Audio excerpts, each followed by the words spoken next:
प्रतिबलयोद्धवन बल सैन्य वीरव्रत वत्सलय प्रदधर्म पालक लोकनायक श्रेष्ठ नायक देव देवा वीर पुरुषा मोक्षकर्ता रक्षक असुर ध्वंसकर वीर वीर प्रतिबलयोद्धवन बल सैन्य वीरव्रत वत्सलय प्रदधर्म पालक लोकनायक श्रेष्ठ नायक देव देवा वीर पुरुषा मोक्षकर्ता रक्षक असुर ध्वंसकर वीर वीराधिवीरने शूराधिशूरने धीराधिधीरने रक्षाधिरक्षणे शौर्याधिशौर्यने देवाधिदेवने रौद्राधिरौद्रने राजाधिराजने जय।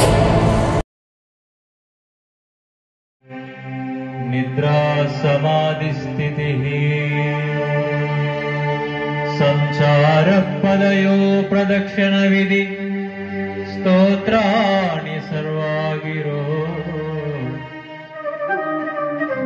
यद्यत्कर्म करोमि तत्तदखिलं शम्भो तवाराधनम् यद्यत्कर्म करोमि तत्तदखिलं शम्भो तवाराधनम् सर्ववेद संवेद्याया भक्तहृदयान्तर्निवासिने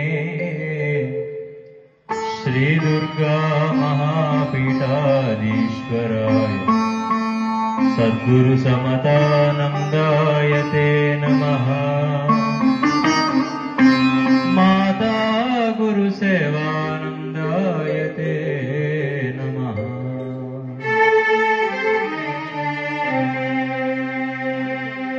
అందరూ గట్టిగా రెండు చేతులు పైకెత్తి చెప్పండి, హర హర మహాదేవ్. చక్కగా ఈవేళ ఈ నేల అడుగు తొక్కిన మీరు ఆ పరమశివుడి యొక్క దృష్టిలో పడాలి కాబట్టి చక్కగా చెప్పిన మాటలు మీరు గుర్తు పెట్టుకొని చక్కగా మీరందరూ కూడా శ్రద్ధగా ఉండాలా. క్రితం ఒక 2 సంవత్సరాల క్రితం పెద్ద స్వామితో వచ్చినట్టున్నాం. ఆవేళ చాలా భక్తులు ఎక్కువ వచ్చారు, ఇవాళ తగ్గారు. అంటే ఏమవుతుంది, రోజు రోజుకి శ్రద్ధ పెరిగిపోతుంది మనకి. అయితే ఇంకో విషయం కూడా మీతో పంచుకోవాలి. పెద్ద స్వామి పూర్వాశ్రమం తాతయ్య గారు ఏమి ఆయన అనుసరణలో ఉండబట్టి ఈ శరీరానికి ఎంత అర్హతలు కలిగాయి. పెద్ద స్వామి ఇదే పంచధామ క్షేత్రంలో మాట అన్నారు, చిన్న స్వామిని ఒకలాగా నన్ను ఒకలా చూడకండి, నేనే ఆయన ఆయనే మేమన్న మాట ఇక్కడే వచ్చింది. ఆ రకంగా మీ అందరికీ కూడా పెద్ద స్వామి మీకు అప్పచెప్పి 2023 ఆగస్టు 14 తారీఖు స్వామి సరాసరి పరమశివుడు లీనమైపోయినారు. సంవత్సరం గడిచిపోయింది. ఇవాటి రోజుల్లో గమనిస్తే నిజమైన అదృష్టం ఏమిటి అని అంటే, ప్రతి వ్యక్తి కూడా రాత్రి పడుకునేటప్పుడు ప్రశాంతంగా పడుకొని ఉదయం లెగిచేటప్పుడు ప్రశాంతంగా లెగగలిగితే అదే నిజమైనటువంటి సంపద, అదే నిజమైన అదృష్టం అంట. ఈరోజు అలాంటి వాళ్ళు ఎవరున్నారు చేయొద్దని చూస్తాను. ప్రతి వ్యక్తి కూడా రాత్రి పడుకునేటప్పుడు ఏదో రకమైన యాతనతోనే పడుకుంటున్నాడు. ఆఖరికి ఏదో తెలియని వేదనతో చెప్పుకోలేని పరిస్థితుల్లో కన్నీరును కార్చుకొని అంత దయనీయమైన పరిస్థితులతో నిద్ర చేస్తూ ఉదయం లెగిచేటప్పుడు కూడా మళ్ళీ ఈ రోజుని ఎలా సాగాలో, ఈ రోజుని ఎలా గడపాలో తెలియనటువంటి అయోమయ స్థితిలో గందరగోళమైన జీవితాలు గడుపుతున్నాం మనం. నిజమా? ఈ రోజు కలికాలంలో ఏ ఇద్దరు మనుషులు కలిసినా కూడా మూడో వ్యక్తి కోసం మాట్లాడుకుంటున్నారు. నువ్వు బాగున్నావా లేదని కూడా అడుక్కోవట్లే గాని ఆ పక్కోడికి ఎలాగొచ్చింది, దానికి ఎలాగొచ్చింది, ఈడు ఎలాగైపోతున్నాడు, ఆడెలాగైపోవాలా, ఇదిలాగైపోవాలనేటువంటి పక్క వారి మీద ఏడుపులు ఎక్కువ అయిపోయినాయి అనమాట. మన పూర్వీకులు గురువులకు ఎంతో ప్రాధాన్యత ఇచ్చేవారు, గురువుల మాటే శాసనంగా భావించేవారు, గురువులు ఏది చెబితే అది పాటించేవారు. అందుకు వారందరూ కూడా ప్రశాంతమైన జీవితాలు గడిపారు. ఈ రోజు గురువులు అంటేనే మనకు బరువులు. మంచి చెప్పేవాడిని కూడా మనం చులకనగా చూస్తున్నాం, మంచి చెప్పేవాడిని కూడా నిర్లక్ష్యం చేస్తున్నాం, మంచి చెప్పేవాడిని సైతం కూడా తోరణాడుతూ వారిని విస్మరించి బ్రతుకుతున్నాం. కాబట్టి ఎన్ని లక్షల కోట్ల ఆస్తులు, అంతస్తులు, ఐశ్వర్యాలున్నా, పేరు, పరపతి, హోదాలు ఎన్ని రకాలైనా కూడా మనిషికి ఆ రకమైనటువంటి మనశ్శాంతి లేకపోతుందంటే దానికి కారణం అసలు బ్రతకడం అని అంటే గొప్పలతో బ్రతకడం కాదు, గొప్పగా బ్రతకడమే నిజమైన జీవితం. చిన్న చప్పట్లు కూడా తెలకుంటుంది. అలాంటి చప్పట్లు రావు. రాజకీయ పార్టీ నాయకులు వస్తే మాత్రం ఎగిరెగిరి కొడతారు, సంక్షేమ పథకాలు ఇస్తారు కదా. ఆ సంక్షేమ పథకాలు అయిపోతే మళ్ళీ మీరు బజార్లోనే పడతారు. కానీ చిన్నస్వామి మాటలు ఆనందానికి దగ్గర అయిపోతారు, పరమశివుడి దగ్గర అయిపోతారు, ప్రశాంతంగా బతుకుతారు అనమాట. అలా కావాలా మీకు? ఏం చెప్పాను? బ్రతకడం అంటే గొప్పతో కాదు, గొప్పగా బ్రతకాలి. ఈ రోజు మనం ఎలా బ్రతుకుతున్నాం ఒకసారి ఆలోచించండి. యాపిల్ ఫోన్ ఉంటే గొప్ప అనుకుంటున్నాం, తినడానికి కూడా లేదు, ఈఎంఐ ఫైనాన్స్ కట్టడానికి కూడా కష్టమే. కానీ ఎవరి దగ్గర అది ఉందట, ఈ అప్పులు చేసుకోవడం కొనేసుకొని అనియా నిజమేనా? ఇంట్లో రూపాయి ఉండడం కూడా కష్టం, కానీ తులాలు బంగారం అప్పు చేసి కొనేసుకుంటే అదో గొప్ప. అప్పులు చేసేసుకొని పెద్ద భవంతులు కట్టిస్తే గొప్ప, కారులు కొనేసుకుంటే గొప్ప. తప్పితే సద్గుణంతో బ్రతకడం, మంచిగా బ్రతకడం అనేటువంటిది నిజమైనటువంటి గొప్పతనం అని మాత్రం మర్చిపోయాను మనం కదా. ఈరోజు ఈ దేశం కీర్తి ఎంత గొప్పదో ఈ దీపంలోనే మనం చెప్పుకోవచ్చు. ఈ భారతదేశం యొక్క గొప్పతనం ఆ దీపంలో మనం గుర్తించాలా. ఎలా అంటే, మీరు ఇవాళ ఒక్క అగ్గిపెట్టితో ఒక అగ్గిపొల తీసుకొని ఒక దీపాన్ని వెలిగిస్తే అదే దీపంతో లక్షల కోట్ల దీపాలు వెలిగించవచ్చు. అదే ఒక ఎల్ఈడి లైట్ పక్కన ఇంకొక ఎల్ఈడి లైట్ పెట్టి వెలిగించడం చూస్తే నిలుగుతుందా? అందుకే నేను చెప్తాను, దీపం లాంటిది భారతదేశం, ఎల్ఈడి బల్బుల్ లాంటి విదేశాలు. మేము ఆనందంగా ఉండడమే కాదు, మా పక్క వారు కూడా ఈ దీపాల్లాగే వారి ముఖంలో కాంతులు వికసిల్లాలి, వారందరి జీవితాలు కూడా అంతే తేజోవంతంగా మారాలి అని చెప్పి కోరుకునే సంస్కృతి. కాబట్టి అందరి యొక్క ఆలోచనలు అంత వికసించాలనే ఆలోచనలతోనే మన యొక్క దీపాలు వెలిగిస్తాం. ఆ దీపాల కాంతులే దైవానికి ప్రతిరూపం దీపం. ఆ దీపం వెలిగిస్తే పోతుంది పాపం, ఆ పాపం పోతే మనకుండదు శాపం. ఆ యొక్క భగవంతుడిలో మనం అవుతాము ఒక స్వస్వరూపం అనమాట. అందుకు చక్కగా ఈ రోజు ఈ దీపోత్సవం మీకు అనిపించవచ్చు, ఏం దీపాలు వెలిగించిస్తే మా పాపాలు పోతాయా, దీపాలు వెలిగించిస్తే మాకేమైనా కలిసి వచ్చేస్తుందా అని అంటే బాగా గుర్తుపెట్టుకోండి. చాలా మంది మధ్యన మా ఉపన్యాసకులు, మా యొక్క ప్రవచనకారులు, మా స్వామీజీలు కూడా జనాలు సమరపోతులుగా తయారు చేసే మాట్లాడుతున్నారు. ఏమిటంట, ఎన్ని లక్షల కోట్ల అప్పులున్నా కూడా 108 మందార పూలతో కానీ పూజ చేసిస్తే తగ్గిపోదట. అవుతుందండి? నేను అందుకే చెప్తా, పూజలు చేసినంత మాత్రం పరిస్థితులు మారవు, ప్రవర్తనలు మారితే మాత్రమే మన పరిస్థితులు మారుతాయి. అప్పుడు మాత్రమే మనం ఆనుకుని అవుతాయి. ఎంతసేపు కూడా దేవుడి దగ్గరికి వెళ్ళిపోయి నాకు ఇది చేసి, నాకు అల్లది చేసి, నాకు అది ఇచ్చి, నాకు ఇది ఇచ్చి అని చెప్పి కోరుతున్నామే తప్పితే దేవుడిని నమ్ముతున్నాం, ఆఖరికి మన పక్కన మనుషుల్ని నమ్ముతున్నాం, కానీ మన స్వశక్తిని మనం నమ్ముకోలేకపోతున్నాం. నేను కూడా చేయగలను, నేను చేసి తీరుతాను అనేటువంటి ఒక గట్టి సంకల్పానికి రాలేకపోతున్నాం. కాబట్టి ఈ రోజు మనం ఎన్ని ప్రయత్నాలు చేస్తున్నా కూడా, ఎన్ని గుళ్ళు తిరుగుతున్నా కూడా ఏమి యొక్క పనులు జరగట్లేదు. అందుకు చక్కగా మరి ఇవాళ ఇది మీకు పట్టినటువంటి గొప్ప భాగ్యం అని గుర్తుపెట్టుకోవాలి. నిజమేనా? ఈ రోజు ఈ యొక్క హరిశ్చంద్రపురంలోనే నాకు తెలిసి ఉండొచ్చు ఒక 3-4 వేల మంది ఓటర్లు. కానీ వారందరికీ ఎందుకు ఆలోచన లేదట, భగవంతుడి తలంపులో వారు లేరు. ఇక్కడికి వచ్చిన ప్రతి ఒక్కరూ కూడా మీ ఆధార్ కార్డు లేకపోయినా కూడా భగవంతుడు మీ ఇంటి అడ్రస్ గుర్తుపెట్టుకొని పిలుచుకొచ్చినట్టు కూర్చోబెట్టుకోండి కదా కదా. అందుకు చక్కగా మీ అందరికీ కూడా అంటే చప్పట్లు కొట్టినట్టు తగిలేయడానిక ఉంచడానికినా చక్కగా ఇంక ఇప్పుడు మొదలయ్యాం కదా. ఎంతసేపు మాట్లాడితే వింటారు పోనీ చెప్పండి. సరే అంతొద్దు కానీ నా మనసుకు అనిపిస్తుంది ఇక చాలు అని, అంతవరకు శ్రద్ధగా ఉండండి. ఎందుకంటే కనకరాజు శ్రమ ఎంత గొప్ప తెలుసా? ఈరోజు ఒకటి గుర్తుపెట్టుకోండి, ఈ పంచధామ క్షేత్రం కట్టకపోతే కనకరాజు పేకర్ తీసుకుని ఉన్నారా? ఈ దీపోత్సవం పెట్టకపోతే కనకరాజుకి ఏమైనా కూడా ఎవరైనా అడుగుతారా ఏం నువ్వు పెట్టలేదని? కానీ ఎందుకు ఒక మనిషికి అంత ఆలోచన వచ్చింది? ఇగో దీపమే, నేను ఆనందంగా ఉండడం కాదు, నా పక్క వాళ్ళు కూడా ఆనందంగా ఉండాలని ఆలోచన వచ్చింది. కాబట్టి తన మనసులో ఉన్న ఉద్దేశాలను ఆ దీపం ప్రజ్వలించి అందరికీ కూడా అందించాలనే తపనతో అంత గొప్ప కార్యక్రమం చేశాడు కనకరాజు. అర్థమవుతుందా? చక్కగా తన దగ్గర ఉన్నది కొంత, తెచ్చింది కొంత, ఇచ్చింది ఎవరు? మీలాంటి వారే. బ్రతుకు ఇంత చక్కని కార్యక్రమాలు జరుగుతున్నాయనంటే అది మనందరికీ కూడా భగవంతుడు అవకాశం ఇచ్చాడు. ఈ రోజు మనం సరాసరి భగవంతుడితో మాట్లాడడానికి ఇది కృతత్రేత ద్వాపర యుగాలు కాదు, కలియుగం. స్పష్టత లేనటువంటి యొక్క సమయం ఈ కలికాలం అన్నమాట. క్లారిటీ ఉండదు. మరి ఆ స్పష్టత ఎప్పుడు వస్తుంది? ఎప్పుడైతే ఆధ్యాత్మికంగా మనం బ్రతుకుతామో, ఆధ్యాత్మికత అంటేనే క్రమశిక్షణ. ఎప్పుడైతే నువ్వు క్రమశిక్షణగా ఉంటావో మంచి ఏదో చెడేదో నీకు తెలుస్తుంది. కాబట్టి అప్పుడు నువ్వు ఏ రకమైనటువంటి తప్పు లేకుండా, తప్పు చేయకుండా జీవిస్తావు. ఏ వ్యక్తి అయితే తప్పు చేయకుండా బ్రతుకుతాడో వాడే నిజమైన మనిషి. తప్పితే చేయకుండా తప్పులన్నీ చేసి, వేయకుండా వెధవేషాలన్నీ వేసేసి, దేవుడి చుట్టూ, గుడి చుట్టూ, గోపురాల చుట్టూ తిరిగేసి ఆ తప్పును క్షమించమండం భక్తి కాదు. మనం గుళ్ళకి వెళ్తే దేవుడు చూస్తున్నాడు, మనం కోరికలు చెప్తే దేవుడు వింటున్నాడు అని చెప్పి అదే దేవుడు నేను తప్పు చేస్తే నన్ను శిక్షిస్తాడనేటువంటి భయంతో తప్పే చేయకుండా ఉండడం నిజమైన యొక్క భక్తి అనమాట. అలా ఉన్నవాడు నిజమైన భక్తుడు. అర్థమవుతుందా? అందుకు చక్కగా శివుడు ఎక్కడ ఉంటున్నాడు అడిగాను ఇందాక కదా. మరి ఇప్పుడు మనకి ఇక్కడ రావాలా లేదా? పిలుద్దామా? మరి మాటతో పిలాలా, పాటతో పిలాలా? పాటతో పిలుద్దామా? చక్కగా అందరూ కూడా శ్రద్ధగా అనగలిగితే అనాలా. చక్కగా ఏదో ఎల్ఈడి స్క్రీన్ కట్టు కూర్చుంటే మాత్రం పనికిరాదు. చిన్నస్వామి చాలా మొండోడు. ఏమి నేనే పిలాలా, మీరు పిలుస్తారా? చక్కగా కలియుగే స్మరణాన్ముక్తి అన్నమాట. ఎవరైతే భగవన్నామ స్మరణ చేస్తారో వారు ఆనందానికి దగ్గర అయిపోతారు. ఎవరైతే ఆనందానికి దగ్గర అవుతారో వారు తృప్తిగా బ్రతుకుతారు. అందుకే తృప్తి లేని వాడికి గుప్త నిధులున్నా చాలవు, సర్దుకుపోయేవాడికి సర్ది కూడే సంపద అని నేను చెప్తుంటాను అనమాట. ఆ తృప్తి లేనివాడికి కుంభాలుగా కొండలంత రాశులు ఉన్నా కూడా వాడికి ఏమి ఇంకా కావాలి, ఇంకా రావాలి, లక్ష్మీదేవి ఆవాహయం, లక్ష్మీదేవి ప్రవేశం అంటాడు అనమాట. ఆ తృప్తి ఉన్న వాడికి ఎంత గొప్పగా ఉంటుంది తెలుసా? నేను అందుకే చెప్తాను, స్వామి తృప్తి ఎక్కడ దొరుకుతుంది స్వామి, తృప్తి ఎక్కడ కనిపిస్తుంది స్వామి నన్ను ఒక ఆయన అడిగాడు.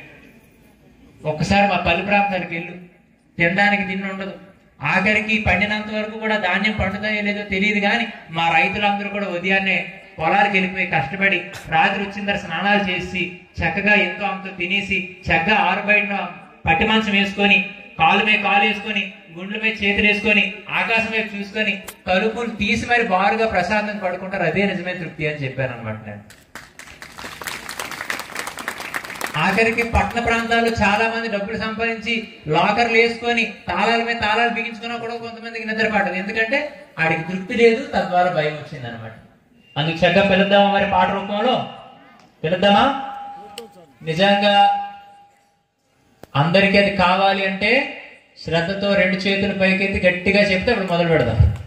హర హర మహాదేవ, హర హర మహాదేవ, శంకర. వందనం మహాదేవా, వందనం సదాశివా, వందనం మహాదేవా, వందనం సదాశివా, కైలాసవాస పార్వతీశ, వందనం సదాశివా. ఇవాళ కార్యక్రమంకి వచ్చేటప్పుడు కూడా ఆర్టిస్టులు కూడా ఖాళీ లేరు పాపం. నా పంచధామ క్షేత్రమే కదా, నా చిన్న హరిచంద్రపురం గ్రామ ప్రజలే కదా, నా వాళ్ళే కదా, నా కుటుంబ సభ్యులే కదా, నా భారతీయులే కదా, నా హిందువులే కదా, నా బంధువులే కదా అనుకొని చాలా రోజుల తర్వాత నేను వాయించుకుంటున్నాను అనమాట. నాకు 7 సంవత్సరాలు ఉన్నప్పటి నుంచి ఇది వాయించడం వచ్చు. ఇదే కాదు, కీబోర్డ్ వాయించుకుంటాను, పాటలు రాసుకుంటాను, పాటలు పాడుతాను, మాట్లాడుతాను. భగవంతుడి దయ వల్ల నాకు అవసరమైన ప్రతి పని నేను చేసుకుంటాను. తప్పితే ఇక్కడ ఇలాగ చారబడిపోయిన జీవితం నాదైతే కాదు. ఈ పాడేటువంటి పాటలన్నీ కూడా స్వామి యొక్క భావంలో నుంచి వచ్చినవే. ఒక పక్క నేను వాయిస్తుంటాను, పాడుతుంటాను. అందుకు చక్కగా మీరందరూ కూడా భజన చేయాలి. 2 చేతుల్ని కూడా కరతాల భజన చేస్తూ నామస్మరణ కూడా చేస్తే అది ఎంతో పుణ్యం అన్నమాట.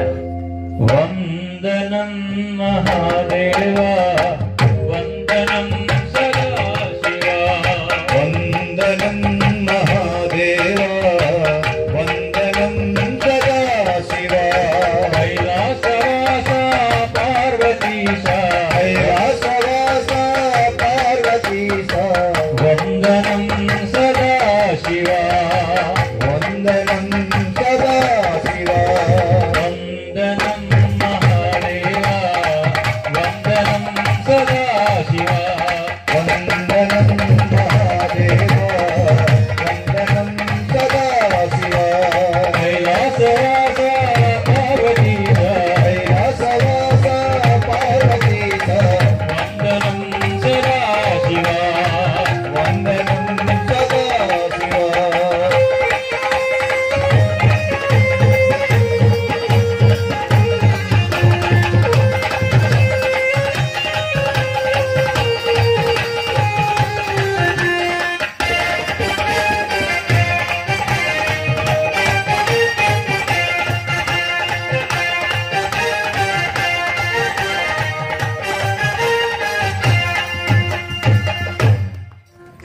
ఘన ఘన గంటలతోనా ఘన ఘన గంటలతోనా ఘన ఘన దరువులతోనా ఘన ఘన దరువులతోనా ఘన ఘన గంటలతోనా ఘన ఘన గంటలతోనా ఘన ఘన దరువులతోనా ఘన ఘన దరువులతోనా ఘనమైన పూజలను స్వామి జనరున్న చేసేరు స్వామి ఘనమైన పూజలను స్వామి జనులంత చేసేరు స్వామి కరుణించవా కనిపించవా కరుణించవా కనిపించవా కరుణించవా కనిపించవా కరుణించవా కనిపించవా నేను బ్రతిమిలాడేను బ్రోవా నిన్ను బ్రతిమిలాడేను బ్రోవవా కరుణించవా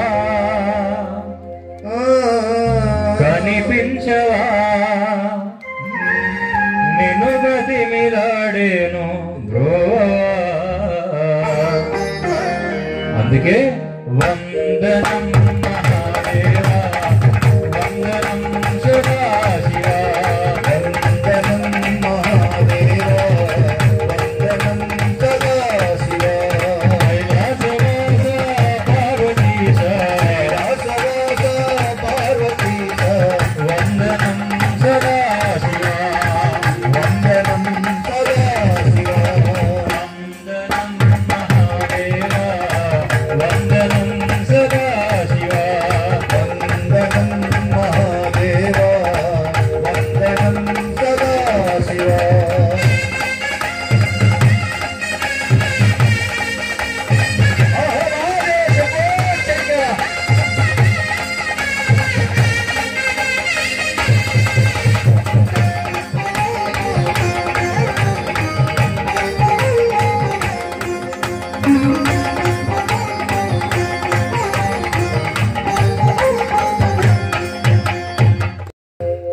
కాశీవాస గిరీశ కాశీవాస గిరీశ పశుపతినాథ మహేశ పశుపతినాథ మహేశ సమతానందాత్మకోశ సమతానందాత్మకోశ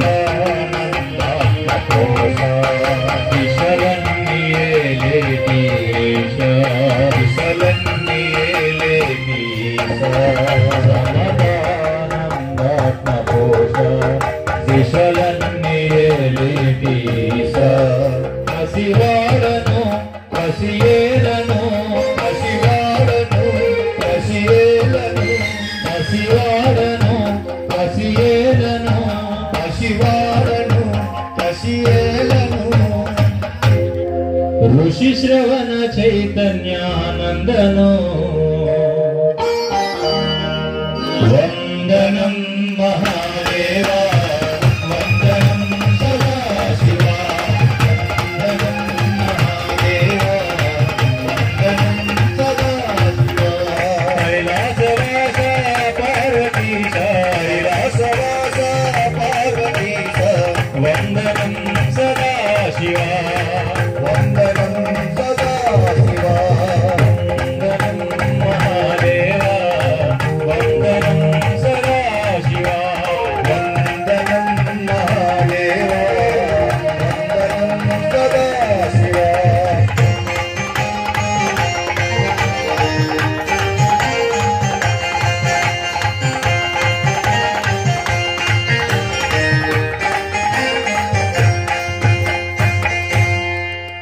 హర హర మహాదేవ హర హర మహాదేవ ఓ శంకర పూజ అంటే మనకి ఎవరైతే అన్నిటికంటే మించి అనుకుంటామో, ఎవరైతే ప్రపంచంలో అన్ని బంధాల కంటే గొప్ప బంధం అనుకుంటామో వారి దగ్గర మనం ఉండేటువంటి విధానమే పూజ అన్నమాట. అర్థమైందా మీకు ఇవాళ? పూజ అంటే ఏం చెప్పాను? గౌరవించుకోవడం. మరి ఈ రోజు రాముడు మనిషి అయి పుట్టినా కూడా ఈ రోజు పూజలు అందుకుంటున్నాడు, మనందరి చేత గౌరవం పొందుతున్నాడు. ఎందుకు? గివ్ రెస్పెక్ట్ అండ్ అదిగో సినిమా ట్రెండ్ మాత్రం భలే పాటిస్తారయ్యా. అంటే మనం ఎదుటి వారిని ఎలా చూస్తే వారు మనల్ని అలాగే చూస్తారు. నువ్వు హాయ్ అంటే హాయ్ అంటారు, బాయ్ అంటే బాయ్ అంటారు, ఏ అంటే ఏ అంటారు, రే అంటే రెండు వేసేస్తారు. ఏ మనిషి యొక్క మనసు కూడా అంత విశాలమైనది కాదండి. ఈ మనుషులందరూ కూడా వారికి అనుకూలంగా ఉన్నంత వరకు ఒకలా ఉంటారు. అదే మనిషిని కానీ ఒక్క మాట నువ్వు తప్పు చేస్తున్నావు అన్ని చూడండి, వెంటనే మన నుంచి దూరం అయిపోతారు. మరి అంత విశాలమైన మనసు ఉన్నాడైతే పట్టించుకోకూడదు కదా, మరి ఎందుకు విరిగిపోతున్నాడు? నేను అందుకే చెప్తాను, మనిషి మనసు చాలా ఇరుకైంది అని. మరి ఎవరి మనసు విశాలమైంది? మనం ఎన్ని తప్పులు చేస్తున్నా కూడా ఆఖరికి వాటిని చూస్తూ క్షమిస్తూ ఇంకా మనకు అవకాశాలు ఇస్తున్నవాడు ఎవడైతే ఉన్నాడో వాడే భగవంతుడు. వాడి మనస్సు మాత్రమే నిష్కల్మషమైంది, వాడి మనస్సు మాత్రమే యథార్థమైంది, వాడి మనస్సు మాత్రమే సత్యమైంది. వాడి మనస్సులో స్థానాన్ని పొందడానికే మనం ప్రయత్నం చేయాలి.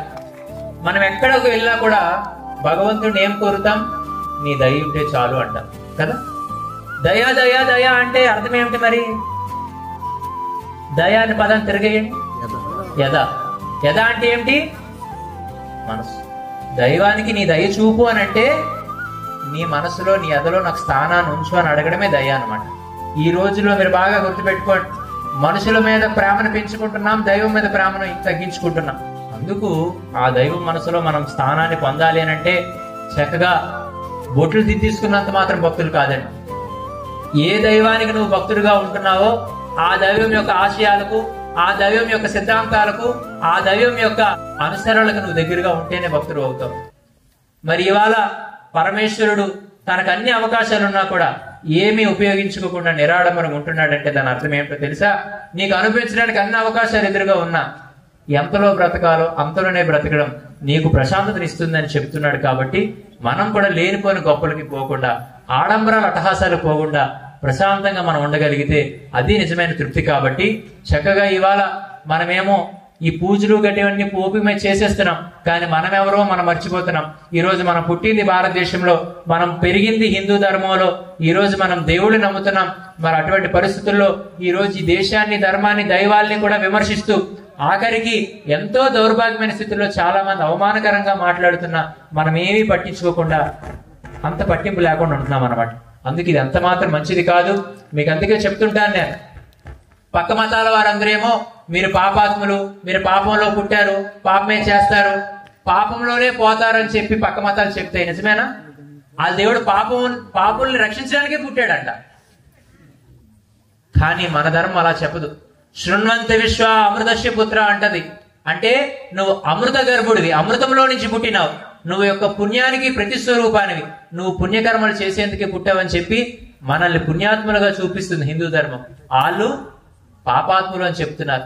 ఈ పంచధామ క్షేత్రం ఆధారంగా మీ అందరికీ ఒక మాట చెప్తున్నా, నిజంగా ఈ దేశంలో మీరు పుట్టినట్టుంటే, ఈ ధర్మంలో పుట్టిన వాళ్ళైతే, ఈ దైవానికి భక్తులు వారసులే మీరైతే ఖచ్చితంగా 3 పనులు బాగా చేయండి.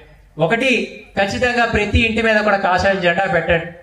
నేను హిందువుని అని చెప్పి చూసే ప్రతి ఒక్కడికి అర్థమయ్యేటట్టుగా అది పనికి వస్తే ఖచ్చితంగా ప్రతి వ్యక్తి కూడా నుదుటిన బొట్టు పెట్టుకోండి. ఆ బొట్టు పెట్టుకుంటే ఒక ముస్లింని గుర్తించాలి అని అంటే వాడికి ఏమో ఆడవాళ్ళ గురకా ఉంటది, మగవాళ్ళు అయితే శరాలాల్చి వేస్తారు, నెత్తిని టోపీ పెట్టుకుంటారు, పెద్ద గడ్డాలు పెంచుకుంటారు. ఆఖరికి క్రైస్తవులు అయితే వారి మెడలో శిలువ ఉంటది, చేతిలో నల్లటి పుస్తకం ఉంటది. కానీ హిందువుని పోల్చాలంటే మాత్రం ఏమీ లేదు. కానీ అదే బొట్టు పెట్టుకుంటే ఇతడు హిందువు, ఈ సనాతన ధర్మానికి వారసుడు, వీడు మంచివాడు అని ఖచ్చితంగా గుర్తింపు పొందుతుంది. ఇక 3వది, ప్రతి ఇంటిలో కూడా భగవద్గీత మీరు చదివినా చదవకపోయినా ఉండాలి. ఏమిటన్నాను? ఖచ్చితంగా ఉండాలి. ఆఖరికి పూర్వం రోజుల్లో చాలా మంది పెద్దలు ఆ భగవద్గీతనైనా కనీసం పట్టుకొని చదువుకుండేవారు.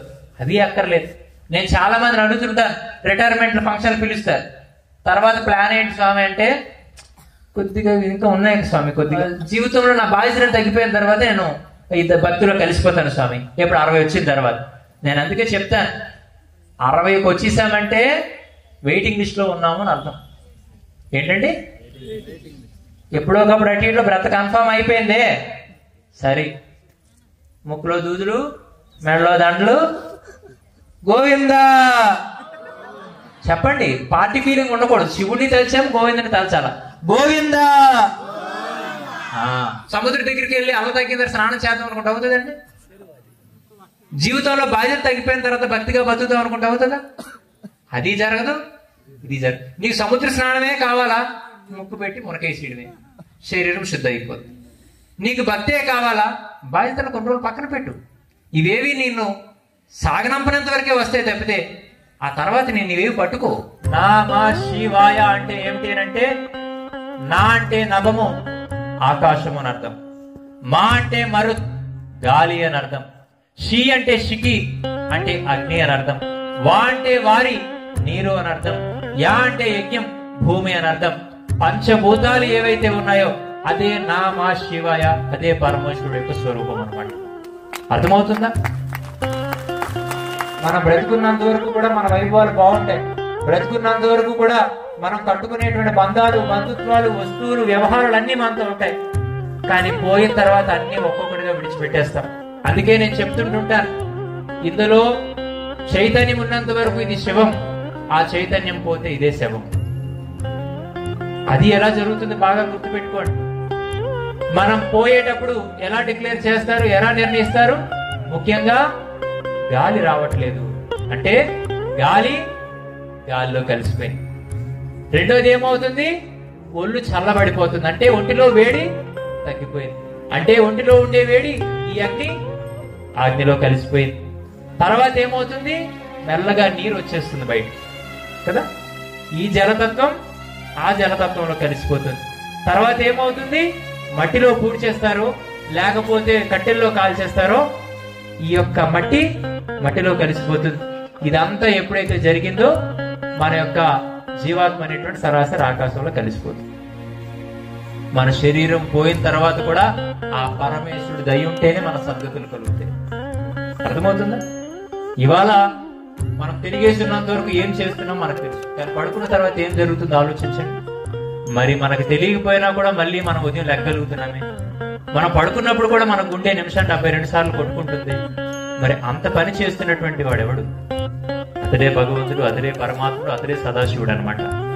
అందుకు ఆ భగవంతుడి యొక్క సేవలు మనం ఎంత చేసుకోగలిగితే అతడి దృష్టి మన పైన అంత ఉంటుంది. ఇవాళ ప్రజాస్వామ్యంలో మనం బ్రతికేటప్పుడే ఎలక్షన్ టైం అప్పుడు ఎవరైనా రాజకీయ నాయకుడు వస్తే ముందు వాడు అందుబాటులో ఉంటాడా లేదా చూస్తాం, వాడు మన సమయానికి పలుకుతాడా లేదా చూస్తాం. మరి అలాంటిది కష్టం వస్తే మాత్రం భగవంతుడు కావాలట, మనం మాత్రం అందుబాటులో ఉండమంట. మనకైతే ఒక న్యాయము, భగవంతుడికి అయితే ఒకటంట. ఇది ఎంత మాత్రం మంచిది కాదు.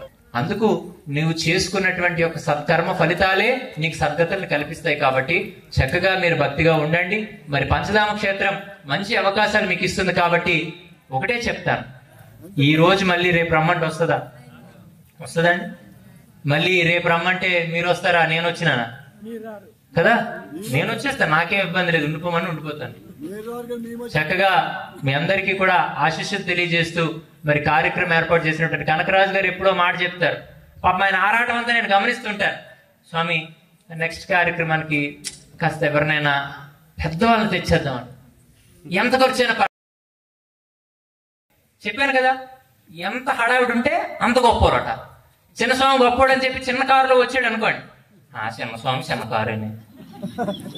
చిన్న స్వామి గొప్పవాడు అని చెప్పి ఉండి నేను బట్టలు కట్టుకున్నాడు అంట, చూడడానికి అలాగే ఉన్నాడా, ఏం పెద్ద స్వామి.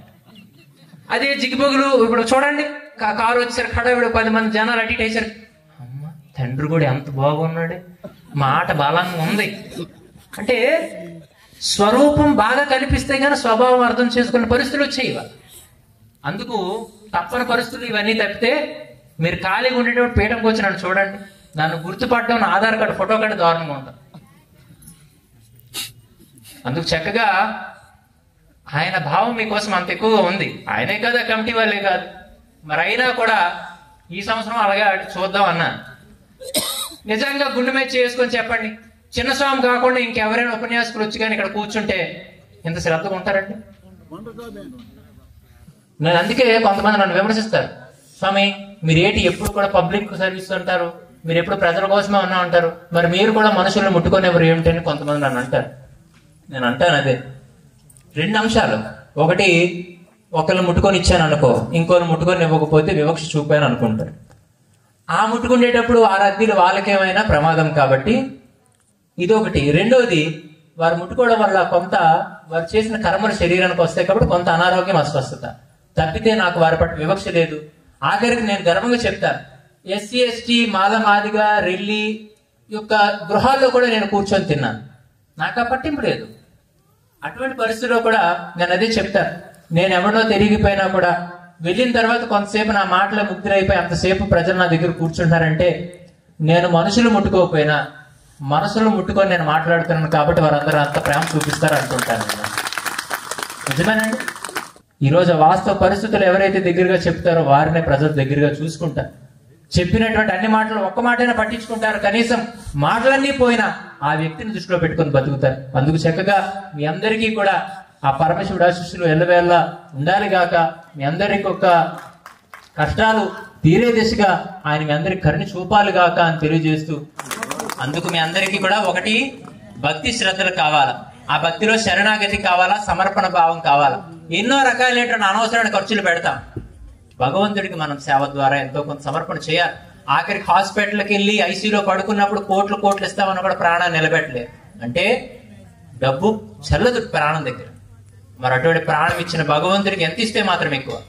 అందుకు భగవంతుడికి మనం సమర్పణ ఇస్తే అది తిరిగి రెట్టింపు ఫలితాన్ని మనకి ఇస్తుంది.